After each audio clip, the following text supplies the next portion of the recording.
ಅಕಾರಣಕೃಪಾನಿಧಿಂ ಸಗುಣನಿರ್ಗುಣಕಾರಿಣೀಂ ನತಾರ್ತಿಹರಣಕ್ಷಮಾಂ ಪ್ರಕೃತಿಮಾದಿಶಕ್ತಿಂ ಪರಾಂ ಗುಣತ್ರಯಮಯೀಂ ದಯಾರಸಸುಧಾಂ ಜಗನ್ಮಾತರಂ ಮಹೇಶ್ವರಮನಃಪ್ರಿಯಾಂ ಮಹಿಷಮರ್ದಿನೀಮಾಶ್ರಯೇ. ನಮಸ್ಕಾರ ಎಲ್ಲರಿಗೂ.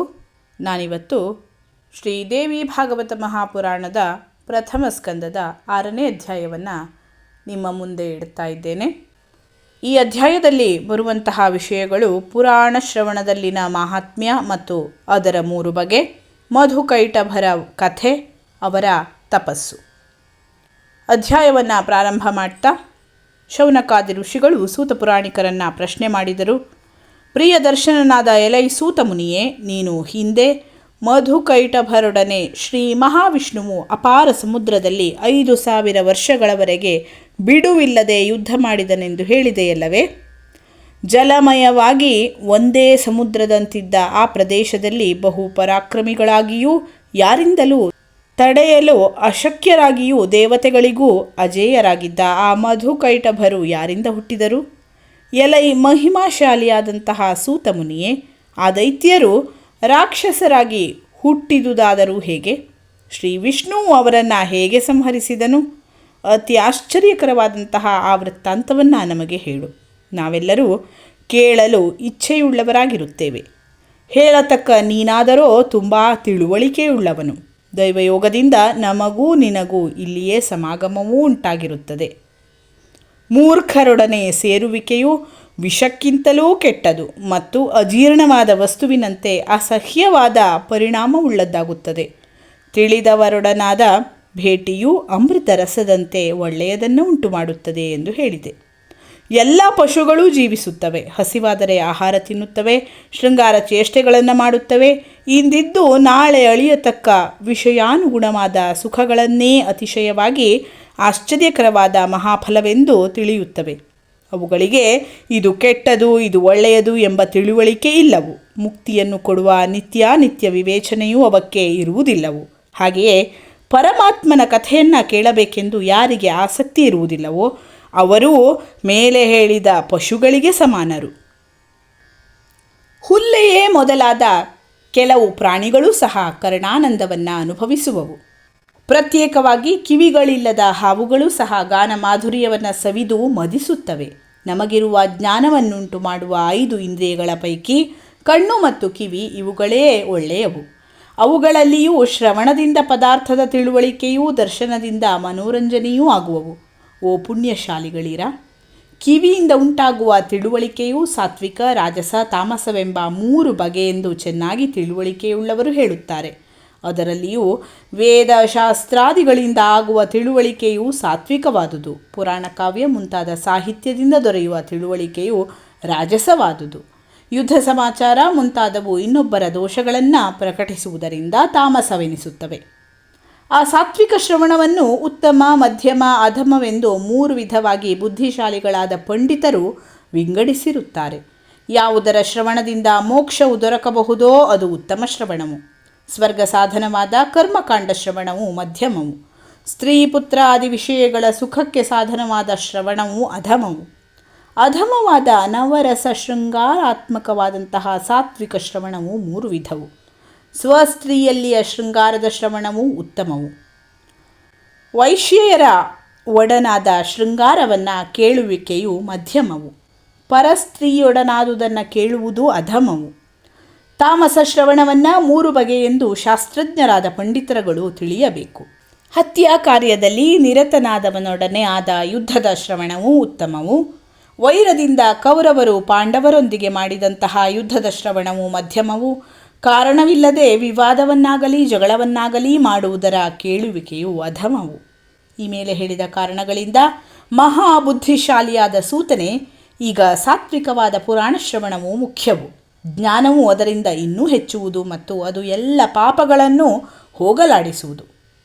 ಮನಸ್ಸು ಶುದ್ಧವಾಗಿ ನಮಗೆ ಪುಣ್ಯವೂ ದೊರೆಯುವುದು. ಆದುದರಿಂದ ಮಹಾಬುದ್ಧಿಯುಳ್ಳ ಸೂತನೇ, ನೀನು ಪೂರ್ವದಲ್ಲಿ ವ್ಯಾಸಮುನಿಯಿಂದ ಕೇಳಿ ತಿಳಿದುಕೊಂಡಿರುವ ಸಮಸ್ತ ಇಷ್ಟಾರ್ಥಗಳನ್ನು ಕೊಡುವ ಮಂಗಳಕರವಾದ ಪುರಾಣ ಕಥೆಯನ್ನು ಹೇಳು. ಈ ರೀತಿಯಾಗಿ ಶೌನಕಾದಿ ಋಷಿಗಳಿಂದ ಪ್ರಾರ್ಥಿಸಲ್ಪಟ್ಟ ಸೂತ ಮುನಿಯು ಈ ರೀತಿಯಾಗಿ ಹೇಳುತ್ತಾರೆ. ಎಲೈ ಪುಣ್ಯಶಾಲಿಗಳೇ, ಈ ಸಾತ್ವಿಕ ಪುರಾಣವನ್ನು ಕೇಳಬೇಕೆಂಬ ಬುದ್ಧಿಯು ನಿಮಗೆ ಉಂಟಾಗಿರುವುದರಿಂದ ನೀವು ಧನ್ಯರು. ಇದನ್ನು ಹೇಳಲು ನನಗೆ ಅವಕಾಶ ದೊರೆತದ್ದರಿಂದ ಈ ಭೂಮಿಯಲ್ಲಿ ನಾನೇ ಧನ್ಯನೆಂದು ಭಾವಿಸುವೆನು. ಹಿಂದೆ ಪ್ರಳಯ ಕಾಲದಲ್ಲಿ ಪ್ರಪಂಚವೆಲ್ಲ ನೀರಿನಿಂದ ಸಮುದ್ರಮಯವಾಗಲಾಗಿ ಆ ಮಹಾಸಮುದ್ರದಲ್ಲಿ 3 ಲೋಕಗಳೂ ಅಡಗಿ ಹೋದವು. ದೇವತೆಗಳಿಗೂ ದೇವನಾದ ಶ್ರೀ ಮಹಾವಿಷ್ಣುವು ಆಗ ಶೇಷಶಯ್ಯೆಯಲ್ಲಿ ಮಲಗಿ ನಿದ್ರಿಸುತ್ತಿದ್ದನು. ಆಗ ಆ ವಿಷ್ಣುವಿನ ಕಿವಿಯ ಕೊಳೆಯಿಂದ ಮಹಾಪರಾಕ್ರಮಶಾಲಿಗಳಾದಂತಹ ರಾಕ್ಷಸರಿಬ್ಬರು ಹುಟ್ಟಿದರು. ಅವರೇ ಮಧುಕೈಟಭರು. ಅವರು ಆ ಜಲದಲ್ಲಿ ದೊಡ್ಡದಾಗಿ ಬೆಳೆದು ಅಲ್ಲಲ್ಲಿ ಸಂಚರಿಸುತ್ತಾ ಕ್ರೀಡಿಸುತ್ತಿದ್ದರು. ಆ ಮಹಾಸಮುದ್ರದಲ್ಲಿ ಆಟವಾಡುತ್ತಲಿದ್ದ ದೊಡ್ಡ ಶರೀರವನ್ನು ಹೊಂದಿದ್ದ ಅಣ್ಣ ತಮ್ಮಂದಿರಂತೆ ಇರತಕ್ಕ ಅವರಿಗೆ ಒಂದು ದಿವಸ ಮನಸ್ಸಿನಲ್ಲಿ ಆಲೋಚನೆಯೊಂದು ಉಂಟಾಯಿತು. ಕಾರಣವಿಲ್ಲದೆ ಯಾವ ಕಾರ್ಯವೂ ಆಗಲಾರದು. ಇದು ಎಲ್ಲೆಡೆಗಳಲ್ಲಿಯೂ ಇರುವ ಪ್ರಕೃತಿ ನಿಯಮವು. ಅಂತೆಯೇ ಆಧಾರ ಹೊಂದಿಲ್ಲದೆ ಯಾವ ಪದಾರ್ಥವೂ ಇರಲಾರದು. ಈಗಲಾದರೂ ಆಧಾರ ಆಧೇಯ ಭಾವವೇ ಮನಸ್ಸಿಗೆ ಕಾಣಿಸುವುದಿಲ್ಲ. ಇಷ್ಟು ವಿಸ್ತಾರವಾದ ಈ ಜಲವು ಯಾವ ತೊಂದರೆಯೂ ಇಲ್ಲದೆ ಯಾವುದರ ಮೇಲೆ ನಿಂತಿದೆ? ಯಾರಿಂದ ಸೃಷ್ಟಿಸಲ್ಪಟ್ಟಿತು? ಹೇಗಾಯಿತು? ನಾವಾದರೂ ಈ ಜಲದಲ್ಲಿ ಹೇಗೆ ಮುಳುಗದೆ ನಿಂತಿರುತ್ತೇವೆ? ಅಲ್ಲದೆ ನಾವು ಹೇಗೆ ಹುಟ್ಟಿದೆವು? ಯಾರಿಂದ ಹುಟ್ಟಿದೆವು? ನಮಗೆ ತಂದೆ ತಾಯಿಗಳಾರು? ಅವರು ಎಲ್ಲಿ ಇದ್ದಾರೆ ಎಂಬುದೇ ಸ್ವಲ್ಪವೂ ತಿಳಿಯದಾಗಿದೆ. ಸೂತ ಮುನಿಯು ಹೇಳುತ್ತಾರೆ, ಈ ರೀತಿಯಾಗಿ ಎಷ್ಟು ಯೋಚಿಸಿದರೂ ಆ ಮಧುಕೈಟಭರಿಗೆ ಯಾವುದೊಂದು ನಿಶ್ಚಯವೂ ಆಗಲಿಲ್ಲ. ಆಗ ಕೈಟಭನು ಹತ್ತಿರದಲ್ಲಿದ್ದ ಮಧು ರಾಕ್ಷಸನನ್ನು ಕುರಿತು ಮುಂದೆ ಹೇಳುವಂತೆ ನುಡಿದನು. ಕೈಟಭನು ಹೇಳಿದನು, ಎಲೈ ಸಹೋದರನಾದ ಮಧುವೆ, ನೀರಿನಲ್ಲಿ ಯಾರೂ ಮುಳುಗದೇ ಇರಲಾರರು. ನಮಗಾದರೋ ಈ ಜಲದಲ್ಲಿ ನಿಲ್ಲುವ ಮಹಾಬಲಿಷ್ಠವಾದ ಶಕ್ತಿಯು ಸ್ವಲ್ಪವೂ ಚಲಿಸದೇ ಇರುತ್ತದೆ. ಬಹುಶಃ ಇದೇ ಇವೆಲ್ಲಕ್ಕೂ ಕಾರಣವಿರಬಹುದಾಗಿ ತೋರುತ್ತದೆ. ಈ ಶಕ್ತಿಯಿಂದಲೇ ಈ ಜಲವು ಆವರಿಸಲ್ಪಟ್ಟಿದೆ ಹಾಗೂ ಆ ಶಕ್ತಿಯ ಆಧಾರದಿಂದಲೇ ಇರುತ್ತದೆ. ಆ ಶಕ್ತಿಯೇ ಪೂಜ್ಯಳಾದ ದೇವಿಯು, ಜಗತ್ತಿಗೆಲ್ಲ ಕಾರಣಳು, ನಮಗೂ ಕಾರಣಳು. ಹೀಗೆ ಆ ಮಧುಕೈಟಭರು ಯೋಚಿಸುತ್ತಿರಲಾಗಿ ಆಗ ಆಕಾಶದಲ್ಲಿ ಮನೋಹರವಾದ ಸರಸ್ವತಿ ಮಂತ್ರದ ಬೀಜಾಕ್ಷರವು ಕೇಳಿಸಿತು. ಅವರು ಆ ಬೀಜ ಮಂತ್ರವನ್ನು ಉಪದೇಶದಂತೆ ಸ್ವೀಕರಿಸಿದರು. ಅದರ ಅಭ್ಯಾಸವನ್ನು ಪುನಃ ಎಂದರೆ ಪುನಃ ಧ್ಯಾನವನ್ನು ಚೆನ್ನಾಗಿ ಮಾಡಿದರು. ಆಗ ಅವರಿಗೆ ಗಗನದಲ್ಲಿ ಮಂಗಳಕರವಾದ ವಿದ್ಯುತ್ತು ಹೊಳೆದುದು ಕಾಣಿಸಿತು. ತಿರುಗಿ ಅವರು ಯೋಚಿಸಿದರು, ನಾವು ಜಪಿಸಿರತಕ್ಕದ್ದು ಬೀಜಮಂತ್ರವೇ ಆಗಿರುತ್ತದೆ. ಇದರಲ್ಲಿ ಸ್ವಲ್ಪವೂ ಸಂಶಯವಿಲ್ಲ. ಏಕೆಂದರೆ ಪಾಶ, ಅಂಕುಶ, ಜಪಮಾಲ ಇವುಗಳನ್ನು ಧರಿಸಿರತಕ್ಕ ಸರಸ್ವತಿ ಧ್ಯಾನವೇ ವಿದ್ಯುತ್ತಿನ ರೂಪವಾಗಿ ಈಗ ನಮಗೆ ಹೊಳೆದಿರುತ್ತದೆ. ಹೀಗೆ ಅವರು ಆಲೋಚಿಸಿ ಆಹಾರವನ್ನು ಸೇವಿಸದೆ ಜಿತೇಂದ್ರಿಯರಾಗಿ ಜಪ ಮಾಡುತ್ತಲೂ ಆ ಸಗುಣ ದೇವಿಯಲ್ಲಿ ನೆಟ್ಟಂತಹ ದೃಷ್ಟಿಯುಳ್ಳವರಾಗಿ ಧ್ಯಾನವನ್ನು ಮಾಡುತ್ತಾ ಸಮಾಧಿಯಲ್ಲಿ ಕುಳಿತರು. ಹೀಗೆ ಮಧುಕೈಟಭರು 1000 ವರ್ಷಗಳವರೆಗೆ ದೊಡ್ಡದಾಗಿ ತಪಸ್ಸನ್ನು ಆಚರಿಸಿದರು. ಆಗ ಶ್ರೇಷ್ಠಳಾದ ಪರಾಶಕ್ತಿ ದೇವಿಯು ಅವರಿಗೆ ಪ್ರಸನ್ನಳಾದಳು. 1000 ವರ್ಷಗಳವರೆಗೆ ತಪಸ್ಸನ್ನು ಮಾಡಿ ಬಹಳ ಆಯಾಸಗೊಂಡ, ಆದರೂ ತಿರುಗಿ ತಪಸ್ಸಿಗೆ ಸಿದ್ಧರಾಗುತ್ತಿದ್ದ ಆ ರಾಕ್ಷಸರನ್ನು ನೋಡಿ ಆ ದೇವಿಯು ಅವರನ್ನು ಅನುಗ್ರಹಿಸುವುದಕ್ಕೋಸ್ಕರ ಅವರಿಗೆ ಕಾಣಿಸದೆ ಅಂತರ್ಹಿತಳಾಗಿದ್ದುಕೊಂಡೇ ಆಕಾಶವಾಣಿಯಲ್ಲಿ ಅವರಿಗೆ ಕೇಳಿಸುವಂತೆ ಹೇಳಿದಳು. ಎಲೈ ರಾಕ್ಷಸರೇ, ನಿಮಗೆ ಅತ್ಯಂತ ಇಷ್ಟವಾದ ವರವನ್ನು ಕೇಳಿಕೊಳ್ಳಿರಿ, ಕೊಡುತ್ತೇನೆ. ನಾನು ನಿಮ್ಮ ತಪಸ್ಸಿನಿಂದ ಸಂತುಷ್ಟಳಾಗಿರುತ್ತೇನೆ. ಸೂತಮುನಿಯು ಹೇಳುತ್ತಾರೆ ಮುಂದೆ. ಅವರು ದೇವಿಯ ಆ ಮಾತನ್ನು ಕೇಳಿ ಹೀಗೆ ಹೇಳಿದರು, ಸತ್ಯಪರಳಾದ ಎಲೈ ದೇವಿಯೇ, ನಮಗೆ ನಾವು ಇಷ್ಟಪಟ್ಟಾಗ ಸಾವು ಬರುವಂತೆ ಅನುಗ್ರಹಿಸು. ಅಶರೀರವಾಣಿಯಿಂದ ದೇವಿಯು ಹೇಳಿದಳು, ಎಲೈ ದೈತ್ಯರೇ, ನಿಮಗೆ ನನ್ನ ಅನುಗ್ರಹದಿಂದ ನೀವು ಇಷ್ಟಪಟ್ಟಾಗ ಮರಣ ಉಂಟಾಗುತ್ತದೆ ಹಾಗೂ ಅಣ್ಣ ತಮ್ಮಂದಿರಾದ ನಿಮ್ಮನ್ನು ದೇವತೆಗಳಾಗಲಿ ರಾಕ್ಷಸರಾಗಲಿ ಯಾರೂ ಜಯಿಸಲಾರರು. ನಿಮಗೆ ಈ ವರಗಳನ್ನು ಕೊಟ್ಟಿದ್ದೇನೆ, ಸಂದೇಹವಿಲ್ಲವು.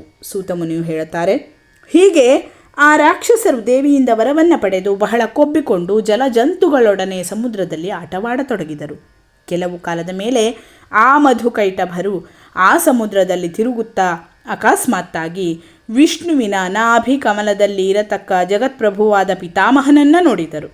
ಆ ಬ್ರಹ್ಮನನ್ನು ನೋಡಿ ರಾಕ್ಷಸರು ಅವನೊಡನೆ ಯುದ್ಧ ಮಾಡಬೇಕೆಂಬ ಇಚ್ಛೆಯಿಂದ ತುಂಬ ಸಂತುಷ್ಟರಾದರು. ಹಾಗೂ ಬ್ರಹ್ಮನನ್ನು ಕುರಿತು, ಎಲೈ ಸತ್ಯಪರನಾದ ಬ್ರಹ್ಮನೇ, ನೀನು ನಮ್ಮೊಡನೆ ಯುದ್ಧವನ್ನು ಮಾಡು ಎಂದು ಹೇಳಿದರು. ನೀನು ಯುದ್ಧ ಮಾಡಲು ಅಸಮರ್ಥನಾದರೆ ಕೂಡಲೇ ಈ ಪದ್ಮವನ್ನು ಬಿಟ್ಟು ಹೊರಡು, ತಡ ಮಾಡಬೇಡ. ನೀನು ದುರ್ಬಲನಾಗಿದ್ದರೆ ನಿನಗೆ ಈ ಮಂಗಳಕರವಾದ ಕಮಲಾಸನವು ಯೋಗ್ಯವಾದುದು ಅಲ್ಲವು.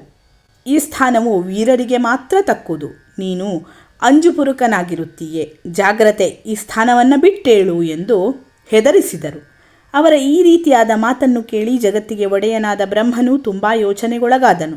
ಹೀಗೆ ತಪಸ್ವಿಯಾದ ಬ್ರಹ್ಮನು ಬಲಶಾಲಿಗಳು ಮತ್ತು ವೀರರೂ ಆದ ಆ ದೈತ್ಯರನ್ನು ನೋಡಿ ಏನು ಮಾಡಲಿ ಎಂದು ದೀನತೆಯಿಂದ ಬಹಳ ಚಿಂತೆಗೊಳಗಾಗಿ ಮನಸ್ಸಿನಲ್ಲಿಯೇ ಉಪಾಯವನ್ನು ಯೋಚಿಸಹತ್ತಿದನು. ಇಲ್ಲಿಗೆ ಶ್ರೀದೇವಿ ಭಾಗವತ ಮಹಾಪುರಾಣದ ಮೊದಲ ಸ್ಕಂದದಲ್ಲಿ 6ನೇ ಅಧ್ಯಾಯ ಮುಕ್ತಾಯವಾಯಿತು. ಧನ್ಯವಾದಗಳು. ಲೋಕಾಃ ಸಮಸ್ತಾಃ ಸುಖಿನೋ ಭವಂತು.